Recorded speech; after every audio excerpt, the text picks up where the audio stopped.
Hi all of you. మన శాస్త్రీయ నిబంధన సిద్ధాంతం గురించి చాలా కూలంకషంగా విపులంగా నేర్చుకున్నాం. ఇప్పుడు ఆ శాస్త్రీయ నిబంధన నియమాల గురించి చర్చించుకుందాం. ఈ శాస్త్రీయ నిబంధన నియమాల్లోకి వెళ్ళే ముందు మనం పునర్బలనము అంటే ఏంటో ముందు తెలుసుకుందాం. ఎందుకంటే పునర్బలనం ముందు చుట్టూ ఈ 6 నియమాలు కూడా ఉంటాయి. నేను ఒక పునర్బలనం చెప్పి ఈ 6 నియమాలను కూడా ఆ పునర్బలనానికి అన్వయిస్తాను. ఒకసారి పునర్బలనం గురించి చర్చించుకుందాం.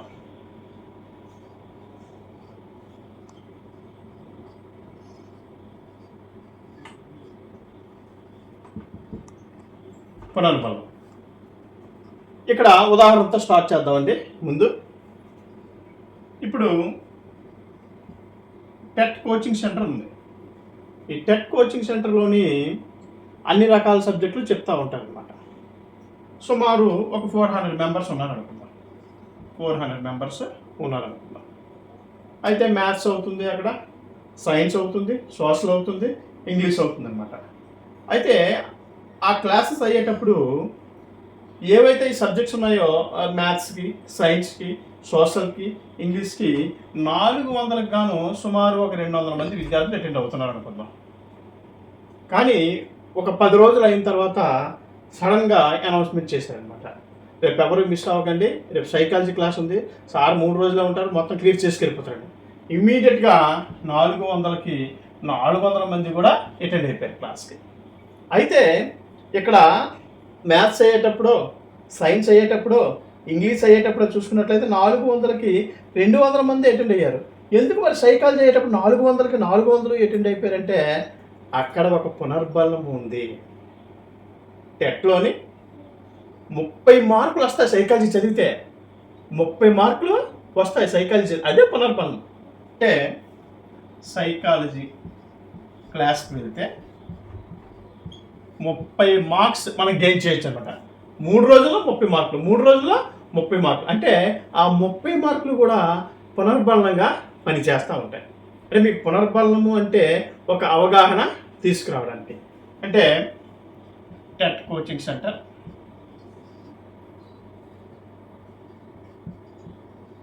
థర్టీ మార్క్స్ సైకాలజీ క్లాస్ అనమాట. TET coaching centre 30 marks psychology class. ఎంతమంది? 400 అవుట్ ఆఫ్ 400. 400 out of 400. అంటే అక్కడ 30 మార్కులు ఉన్నాయి కాబట్టి 400 మందికి 400 మంది కూడా అటెండ్ అవ్వడం జరిగింది. అంటే అక్కడ పునర్బలం ఏంటి? టెట్లో 30 మార్కులకి సైకాలజీ ఉండడము. దీన్ని వివరిస్తాను, మళ్ళీ గాబరా పడకండి. నెక్స్ట్, నేను బాగా చదువుకున్నాను, మా ఫ్రెండ్ వాడు బాగా చదువుకున్నాడు, నేను బాగా చదువుకున్నాను, నేను ఇటువైపు వచ్చేసాను. వాడు సాఫ్ట్వేర్ అయ్యాడు. వాడికి చెన్నైలో ఒక ఉద్యోగం వచ్చింది, సుమారు ₹1,00,000 జీతం. చెన్నైలో ఒక ఉద్యోగం వస్తే ₹1,00,000 జీతం. అదే వ్యక్తికి అమెరికాలో ఆఫర్ వచ్చింది అనమాట. అక్కడ $50,000. ఇక్కడ రూపాయలు, అక్కడ డాలర్లు.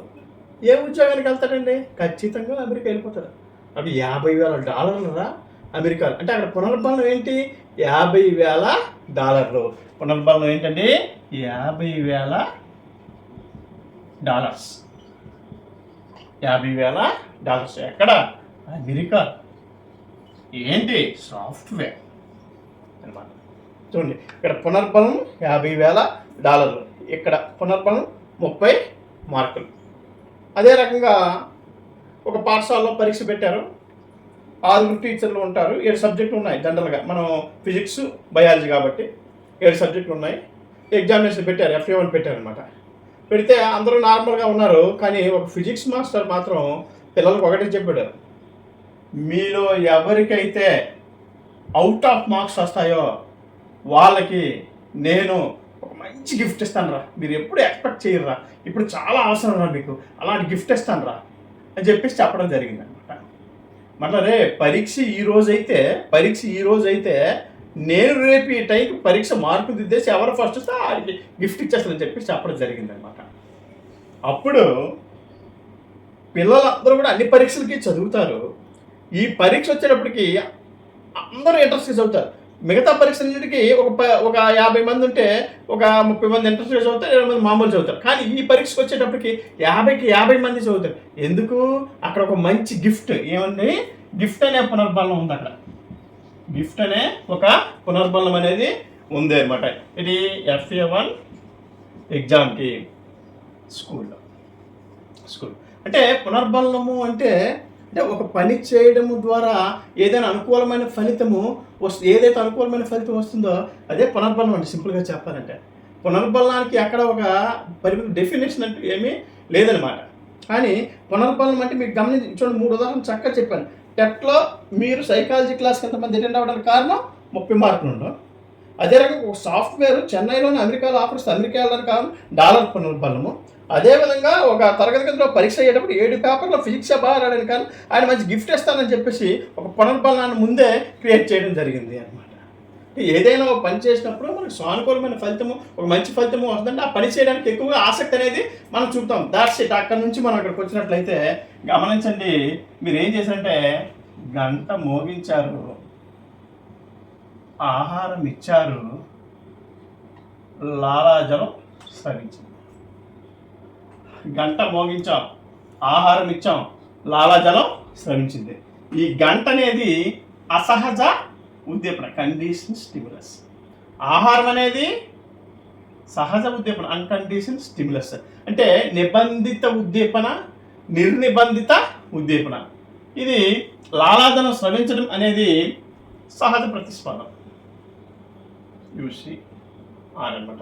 అంటే నిర్నిబంధిత ప్రతిస్పందన. మీరు గత క్లాస్లో మీరు చూసినట్లయితే, నా ఛానల్లో చూసినట్లయితే చాలా క్లియర్గా దీన్ని వివరించడం జరిగింది అనమాట. అంటే చూడండి, ఒక సహజ ఉద్దీపనకి వేరొక అసహజ ఉద్దీపనని జోడించి ఒక సహజ ప్రతిస్పందన రాబడ్డాం మనం. అంటే గంట కొట్టాం, ఆహారం ఇచ్చాం, లాలాజలం. గంట కొట్టాం, ఆహారం ఇచ్చాం, లాలాజలం. అంటే గంటకి దేన్ని జోడించాను? ఆహారాన్ని జోడించాను. అప్పుడు ఏమొచ్చింది? లాలాజలం వచ్చింది అనమాట.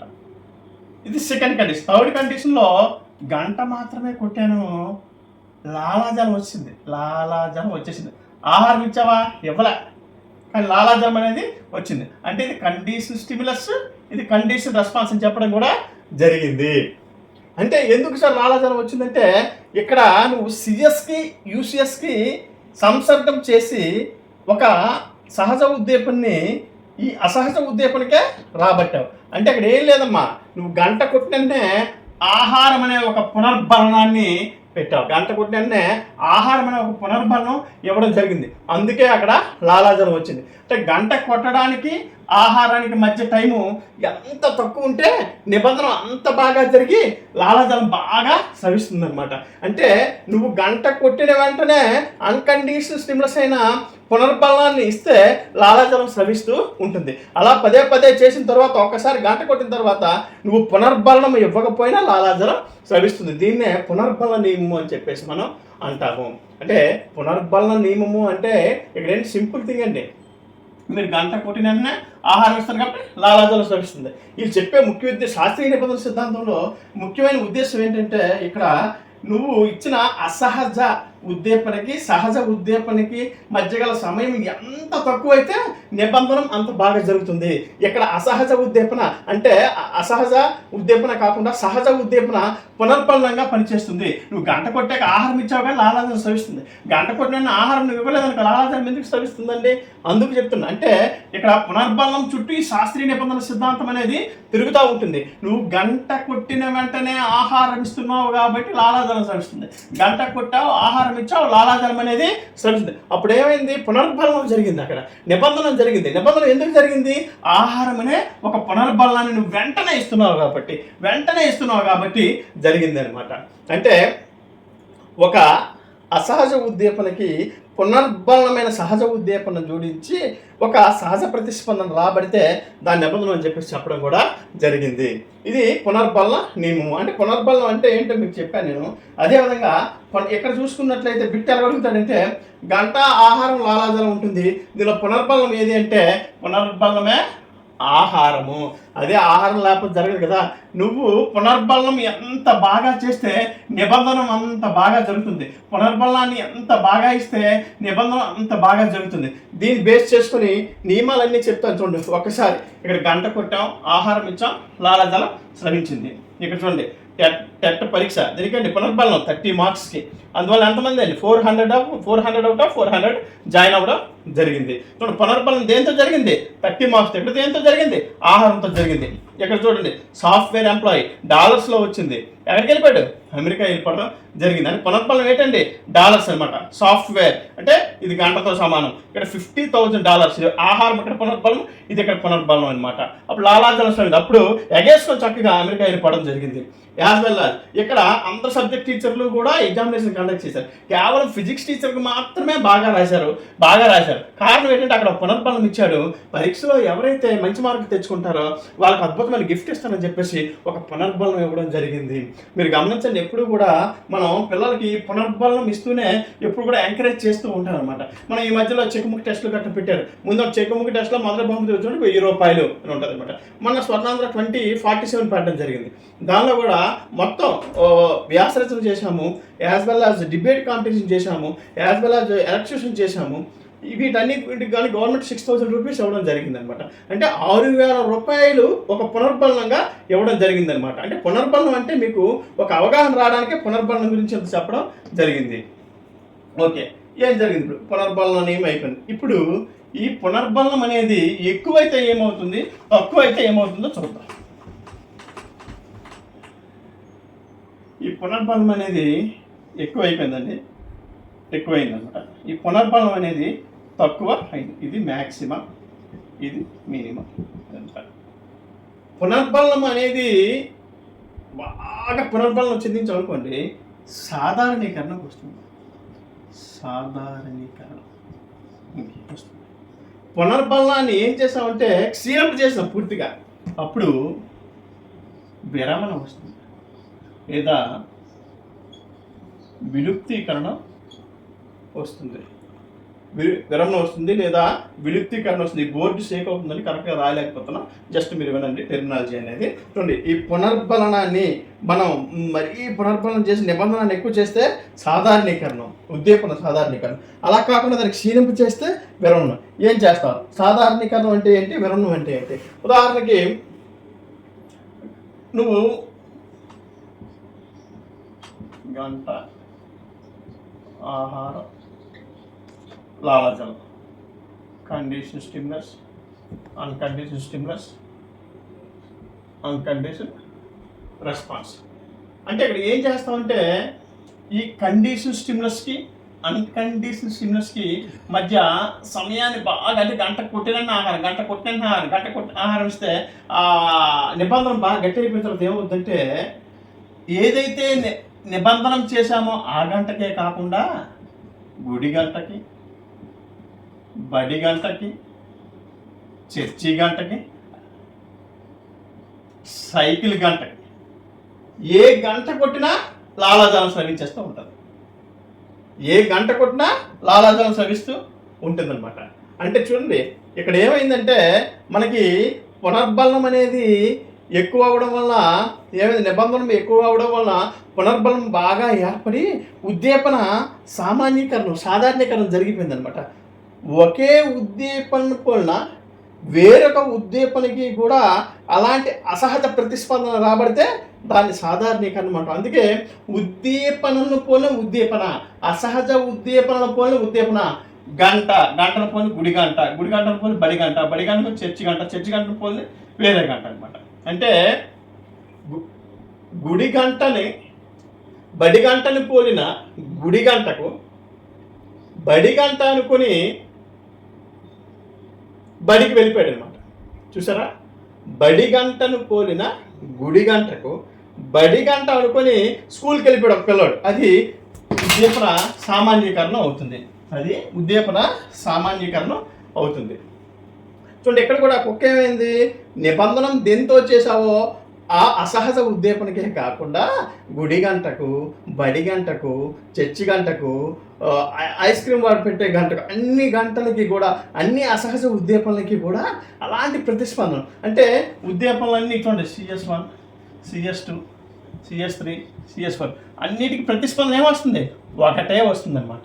అన్నిటికి కూడా ప్రతిస్పందన అంటే వేరు వేరు ఉద్దీపనలకు, ఒకేలాంటి ఉద్దీపనలకు, సమరూప ఉద్దీపనలకు ఒకే ప్రతిస్పందన రాబడితే దాన్నే ఉద్దీపన సామాన్యీకరణం లేదా సాధారణీకరణం అని చెప్పేసి అంటాము. ఉదాహరణకి పచ్చ కామెరల వాడికి లోకమంతగా పచ్చగా కనిపిస్తుంది, అది ఉద్దీపన సామాన్యీకరణకి మీకు అడగొచ్చు పెట్టి. పచ్చ కామెరలో లోకమంతా పచ్చగా కనిపిస్తుంది, దీనిలో శాస్త్రీయ నిబంధన ఏమో దేనికి వర్తిస్తుంది అని చెప్పి అడగచ్చు. నెక్స్ట్ వచ్చేసి ఎర్ర చీర కట్టిన వాళ్ళంతా మావిడిలా అంటాడు వాడు. అంటే ఎర్ర చీర ఎవరు కట్టినా సరే మావిడ అని చెప్పి అంటాడు, వాళ్ళకి చిన్న మాల్ అడ్జస్ట్మెంట్ ఉందన్నమాట. ఇది కూడా ఏముంది? ఉద్దీపన సామాన్యీకరణకే వస్తుంది. అయితే ఈ ఉద్దీపన, ఈ సామాన్యీకరణ చెప్పేటప్పుడు మనం గుర్తుంచుకోవాల్సిన ఒక వ్యక్తి ఉన్నాడండి, వాట్సన్, జేబీ వాట్సన్. ఆయన ఏం చేశాడంటే ఆల్బర్ట్ అనే ఒక పిల్లోడిని తీసుకున్నాడు. పిల్లోడిని తీసుకొని ఏం చేశాడంటే ఒక తెల్లటి ఎలుక పిల్ల, గుర్తుంచుకోండి, ఆల్బర్ట్ అనే పిల్లోడికి వాట్సన్ ఏమి ఇచ్చాడు? తెల్లటి ఎలుక పిల్ల. ఇలా ఇస్తూ ఆ ఆల్బర్ట్ కనిపించకుండా వెనక పెద్ద శబ్దం చేయించాడు. తుళ్ళని పడాడు అనమాట పిల్లాడు. ఆ తెల్ల ఎలుక పిల్ల నుంచి, అంటే తెల్ల ఎలుక పిల్ల బొమ్మ నుంచే ఆ శబ్దం నుంచి భయపడిపోయాడు. అప్పటి నుంచి తెల్ల ఎలుక పిల్ల బొమ్మ ఇచ్చిన, తెల్ల టెడ్డీ బేర్ ఇచ్చిన, తెల్ల కుక్క పిల్ల ఇచ్చినప్పటికి కూడా భయపడడం మొదలుపెట్టాడు. అంటే అక్కడ ఏమైంది? ఉద్దీపన సామాన్యీకరణం చేసుకున్నాడు. ఆల్బర్ట్ చిన్నపిల్లవాడు కదండి, ఉద్దీపన సామాన్యీకరణం చేసుకున్నాడు. మొట్టమొదటి ఆయనకి చేసాము, నిబంధన చేసేసాము. అక్కడ ఇలాగ తెల్లటి ఎలుకపిల్ల బొమ్మ ఇస్తూ పెద్ద శబ్దం ఆయన కనిపించకుండా చేశాము. ఆ శబ్దం ఈ తెల్లటి ఎలుకపిల్ల బొమ్మ నుంచే వస్తుందేమో అని అనుకోవడం జరిగింది అనమాట. దీన్ని ఉద్దీపన. అప్పటి నుంచి ఆల్బర్ట్ అనే పిల్లవాడు ఏం చేశాడంటే, తెల్ల ఎలుకపిల్ల జ్వరం వచ్చింది ఒకరోజు. వాళ్ళ నాన్నగారు హాస్పిటల్కి తీసుకెళ్ళారు. డాక్టర్ తెల్ల కోట్ వేసుకొని వచ్చినప్పుడు క్యారం అన్నాడు ఒకసారి. డాక్టర్కి అర్థం అవ్వలేదు. అయితే వాళ్ళ తండ్రికి అర్థమైంది, తెల్లదేం చూసినా భయపడతారని చెప్పేసి అక్కడి నుంచి అలా తీసుకెళ్ళిపోయాడు బయటికి అనమాట. తీసుకెళ్ళిపోతుంటే ఈలోపు ఏం చేశారు, ఒక నర్సు హడావిడిగా వస్తుంది, టోపీ కట్టిపెట్టి, ఆవిడ చూసి క్యాబ్ అనమాట. మీకు థియేటర్ బాబు హాస్పిటల్ ఎందుకని చెప్పేసి బయటికి వెళ్ళిపోయినప్పటికీ అక్కడ మంచి ఇవ్వండి వైట్ పెద్ద డిస్ప్లే బోర్డు ఉంది, అప్పుడే పెట్టాను కేదే రామ్, అది చూసి క్యారమ్ అన్నమాట. అంటే తెల్లటి వస్తువు నుంచే శబ్దాలు వస్తున్నాయని చెప్పి ఒక సాధారణీకరణ చేసుకోవడం జరిగింది. అందుకే ఈ జేబీ వాట్సన్ అనే ఆయన ఆల్బర్ట్ అనే పిల్లవాడి మీద ఈ ఉద్దీపన సామాన్యీకరణం గురించి ప్రయోగం కూడా చేయడం జరిగింది. దానిలో సక్సెస్ అవ్వడం కూడా జరిగింది. అయితే మన శాస్త్రీయ నిబంధన సిద్ధాంతానికి వచ్చేటప్పుడు చెప్పాను నేను, ఏదైతే నిబంధన చేశామో ఆ గంటకే కాకుండా గుడి గంటకు, బడి గంటకు, చర్చి గంటకు, ఐస్ అమ్మే గంటకు, అన్ని గంటలకి కూడా లాలాజలం స్రవిస్తే అది ఉద్దీపన సామాన్యీకరణం అని చెప్పేసి చెప్పాము. మళ్ళీ ఈ సామాన్యీకరణలో తీసుకొచ్చేసి మనం జేబీ వాట్సన్ చెప్పిన ఆల్బర్ట్ని కూడా చెప్పడం జరిగింది అనమాట. ఈ రకంగా మీరు దీని మీద అప్లికేషన్ బిల్ తర్వాత చెప్తాను. ముందు మనకి పునర్బలనం అంటే ఏమిటి, ఈ పునర్బలనం ఎక్కువైతే సాధారణీకరణ అయిపోతుంది, తక్కువ అయిపోతే ఏమవుతుంది, విరమణ లేదా విలుప్తీకరణం జరుగుతూ ఉంటుంది. తక్కువ అంటే ఏం చేయాలి, నువ్వు గంట కొట్టావు, గంట వరకు ఆహారం తీసుకెళ్ళాలి. మొదటి రోజు లాలాజలం స్రవిస్తుంది, రెండో రోజు గంట కొట్టావు, గంట వరకు ఆహారం తీసుకెళ్ళాలి, రెండో రోజు కూడా లాలాజలం స్రవిస్తుంది, మూడో రోజు గంట కొట్టావు, గంట వరకు ఆహారం తీసుకెళ్ళాలి, మూడో రోజు లాలాజలం, నాలుగో రోజు వచ్చేటప్పటికి గంట కొట్టావు, నువ్వు ఆహారం తీసుకెళ్ళమని తెలిసిపోయింది. లాలాజలం స్రవించడం అనేది ఆపేసింది. అంటే అక్కడ ఏం జరిగింది, నిబంధనాన్ని విలుప్తీకరణం చేసింది. నిబంధనని ఏం చేసిందండి, విలుప్తీకరణము చేసింది. నువ్వు ఎందుకు అలా జరిగింది, పునర్బలనం అనేది ఏం చేసావు, ఆహారాన్ని ఇవ్వడం ఆపేసావు. అంటే పునర్బలనాన్ని ఏం చేసావు, ఆపేసావు. పునర్బలనాన్ని ఇవ్వడం, గంట కొట్టాన్ని ఇంతకుముందు పునర్బలనం ఇచ్చేవాడు, ఆహారం అనే పునర్బలనం. ఎక్కడేం చేసావు, గంట కొట్టిన గంట తర్వాత కూడా నువ్వు ఆహారం ఇవ్వడం, గంట కొట్టిన గంట తర్వాత ఆహారం ఇవ్వడం, గంట కొట్టిన గంట తర్వాత నువ్వు ఆహారం ఇవ్వడం. అప్పుడు ఏం జరుగుతుంది, విలుప్తీకరణ జరుగుతుంది, విరమణ జరుగుతుంది. దీన్ని మనం గమనించినట్లయితే, దీని గురించి మనం చెప్పినట్లయితే మనం ఏమీ లేదండి, జనరల్గా మనం ఏదో ఒక ఇంట్లో ఉన్నాము, ఆ ఇల్లు మారిపోయి వేరే కొత్త ఇంటికి వెళ్ళిపోయాం మనం అనమాట. వెళ్ళిపోయాం, రోజు కొత్త ఇంటికి సడన్గా ఏదో మాటలో పడిపోయి పాత ఇంటికి వెళ్ళిపోతాం మనం, పాత ఇంటికి వెళ్ళిపోవడం జరుగుతూ ఉంటుందన్నమాట. అయితే దాని గురించి చెప్పేటప్పుడు అయత్న సిద్ధ శ్వాసంలోకి వెళ్ళాలి మనం. విలుప్తీకరణ తర్వాత అయత్న సిద్ధ, ఆ ఎగ్జాంపుల్ అనేది దానికి కనెక్ట్ అవుతుంది.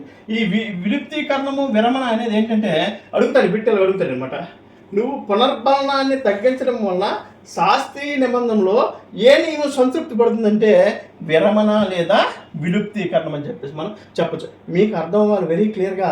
పునర్బలనాన్ని కొనసాగించి అలాగా నిబంధన గట్టిగా చేస్తే సాధారణీకరణ, పునర్బలనాన్ని అలాగా క్రమేపీ క్షీణింపజేస్తే విరమణ లేదా విలుప్తీకరణ జరుగుతుంది. అయితే ఈ విరమణ విలుప్తీకరణ అలాగే ఉండిపోతుందంటే అలా ఉండదు. కొన్ని రోజుల తర్వాత సడన్గా అలాంటి సౌండ్ వినిస్తే లాలజలం వచ్చేస్తాయి. అంటే తన ప్రమేయం లేకుండానే దాన్నే అయత్న సిద్ధ స్వాచ్యం అంటారు. ఇంతలో ఉదాహరణ చెప్పాను అయత్న సిద్ధ స్వాచ్యం గురించి. ఎందుకంటే నువ్వు ఒక ఇంట్లో ఉండేవాడివి, ఆ ఇల్లు నుంచి కొత్త ఇల్లు కట్టుకుని అక్కడికి వెళ్ళిపోయావు. ప్రతిరోజు కూడా యాజ్ యూజువల్గా నువ్వు ఆఫీస్లో బయలుదేరుతావు, ఇంటికి వెళ్ళిపోతావు. ఒకసారి ఏదో మాటల్లో పడి అనుకోకుండా పాత ఇంటికి వెళ్ళిపోయావు బండి మీద అనమాట. అంటే నీకు తెలియకుండానే నువ్వు అక్కడికి వెళ్ళిపోయావు అనమాట. దాన్నే అయత్న సిద్ధ స్వాచ్యము అంటామండి. అయత్న సిద్ధ స్వాస్థ్యము.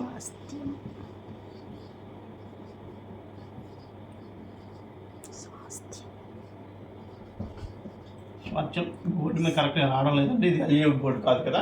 జస్ట్ మీరు కాన్సెప్ట్ అనేది క్లియర్గా ఉండండి. నా ఉద్దేశం ఏంటంటే మీకు పునర్బలం తెలియాలి, పునర్బల నియమం తెలియాలి, ఉద్దీపన సామాన్యీకరణం తెలియాలి, ఉద్దీపన ఇది విలుప్తీకరణం తెలియాలి, అయత్న సిద్ధ స్వాస్థ్యం తెలియాలి. అయితే ఈ సాధారణీకరణకు ఒక ఆపోజిట్ ఉందండి, అది విచక్షణ. ఉద్దీపన విచక్షణ సింపుల్ దానిలో ఉందండి. విచక్షణ అనే పదం ఒకేలాంటి ఉద్దీపనలు ఎన్ని ఒకేలాంటి అసహజ ఉద్దీపనలు ఎన్ని ప్రవేశపెట్టినప్పటికి కూడా ఏ అసహజ ఉద్దీపనతో నిబంధన జరిగిందో ఆ అసహజ ఉద్దీపనకే ప్రతిస్పందిస్తే అదే ఉద్దీపన విచక్షణ. ఇప్పుడు ఈ కుక్కపిల్ల కేవలం నిబంధనము చేసిన గంటకే ప్రతిస్పందిస్తుంది. గుడి గంటకు కానీ, బడి గంటకు కానీ, చర్చి గంటకు కానీ, లేకపోతే మన ఐస్ అమ్మే గంటకు కానీ, ఏది కొట్టినా కూడా లాలాజలం స్రవించలే. కేవలం ఏ గంటతో నేను నిబంధన చేసావో ఖచ్చితంగా అదే గంటకి ప్రతిస్పందించడం మొదలు పెడుతుంది. దాన్నే ఉద్దీపన విచక్షణ అని చెప్పేసి అన్న. చూసారా, ఎప్పుడు సాధారణీకరణము విచక్షణ అంటే ఒకేలాంటి ఉద్దీపనలు ఉండేటప్పుడు ఒకేలాంటి సమరూప అసహజ ఉద్దీపనలకి ఒకే ప్రతిస్పందన వస్తే సాధారణీకరణ. అలా కాకుండా సమరూప అసహజనలు ఎన్ని ఉన్నప్పటికి కూడా తనకి ఏ ఉద్దీపనకు అసహజ ఉద్దీపన ప్రతిస్పందించాలో దానికి మాత్రం ప్రతిస్పందిస్తే అదే ఉద్దీపన విచక్షణ. ఇది చాలా వరకు మనం చూసుకున్నట్లయితే ఈ సాధారణీకరణం, ఈ విచక్షణ గురించి మనం చూసుకున్నట్లయితే చాలామంది కొంతమంది తెలివైన ఉంటారు. వాళ్ళకి ఏం కావాలి టక్కుని పిక్ చేస్తారు అక్కడికి వెళ్ళినా సరే. కొంతమంది ప్రతిదానికి ఉదాహరణకి ఒక సూపర్ మార్కెట్కి వెళ్ళామండి. సూపర్ మార్కెట్కి ఒక ప్రోడక్ట్ గురించి వెళ్ళాం. తెలియనాడు ఆ ప్రోడక్ట్ దగ్గరికి వెళ్ళి టక్కన కొనేసి బిల్ చేసి వచ్చేస్తారు. మరి ఉద్దీపన విచక్షణ. ఇప్పుడు ఎవరైతే ఉన్నాడో ఏ ప్రోడక్ట్ కొనాలో ఆ ప్రోడక్ట్ పక్కన ఒక ఆఫర్ ఉంటుంది, అది కొంటాడు. దాని పైన ఒక ఆఫర్ ఉంటుంది, అది కొంటాడు. అంటే ప్రతి ఉద్దీపనకి ఒకే ప్రతిస్పందన. ఏ ఐటెం చూసినా కొనేస్తాడు, ఏ ఐటెం చూసినా కొనేస్తాడు, ఏ ఐటెం చూసినా కొనేస్తాడు. అది సాధారణీకరణ. నెక్స్ట్ విచక్షణ అంటే నువ్వు ఏది కొనాలనుకున్నావు అది ఎగ్జాక్ట్గా వాడిని బిల్ చేసి బయటకు వచ్చి వెళ్తే అది ఉద్దీపన విచక్షణ. నెక్స్ట్ ఇంకో ఉదాహరణ దీనిలో చూద్దాం. సాధారణంగా చూసుకుంటే మన స్టూడెంట్స్ ఉంటారు స్కూల్స్లో. ఇప్పుడు కొంతమంది ఫేవరెట్. ఉదాహరణకి 6 సబ్జెక్ట్ టీచర్లు ఉన్నారు అనుకోండి, అందరూ 6 ఒకేలా రెస్పాండ్ అవ్వరు. అర్థమవుతుందండి. మ్యాథ్స్ టీచర్ అంటే కొంతమంది బాగా రెస్పాండ్ అవుతారు, కొంతమంది సోషల్ టీచర్కి రెస్పాండ్ అవుతారు, కొంతమంది తెలుగు టీచర్కి రెస్పాండ్ అవుతారు అనమాట. అంటే ఒక్కొక్కరు ఒక్కొక్క టీచర్ని ఫేవరెట్గా ఎంచుకుంటారు అనమాట. అది విచక్షణ. కొంతమంది ఉంటారు ఎవరైనా ఒకటే అందరూ కూడా ఒకేలాగా ట్రీట్ చేస్తారు, అది ఉద్దీపన సాధారణీకరణ. అదే రకంగా టీచర్స్ కొంతమంది ఉంటారు, వాళ్ళ ఫేవరెట్ స్టూడెంట్స్ ఉంటారు అనమాట. ఆ పలానా క్లాస్కి వెళ్తే ఓకే ఈ అబ్బాయే మనకి, అది విచక్షణ. కొంతమంది టీచర్లు కలగకూడదు, అందరూ సమానమే, అది సాధారణీకరణ అనమాట. అంటే చూడండి, పునర్బలన నియమం. పునర్బలనం ఎక్కువైతే సాధారణీకరణ, తక్కువైతే విరమణ విలుప్తీకరణ. విలుప్తీకరణ జరిగిన తర్వాత కొన్ని సందర్భాల్లో అయత్న సిద్ధ స్వాచ్యం జరుగుతూ ఉంటుంది. ఈ సాధారణీకరణానికి ఆపోజిట్ విచక్షణ. ఇవన్నీ కూడా శాస్త్రీయ నిబంధన నియమాలు. లాస్ట్ బట్ నాట్ లీస్ట్ ఉంది, అది ఉన్నత క్రమ నిబంధనము. ఉన్నత క్రమ నిబంధనము.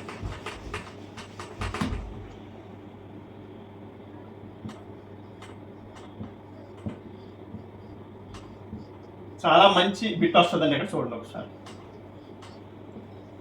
ఉన్నత క్రమ నిబంధనము యాజ్ యూజువల్గా వేసేద్దామండి. గంట ఆహారం లాలాజలం. దాంట్లో తెలుసు మనకి గంట కొట్టాం. ఇది ఏంటి?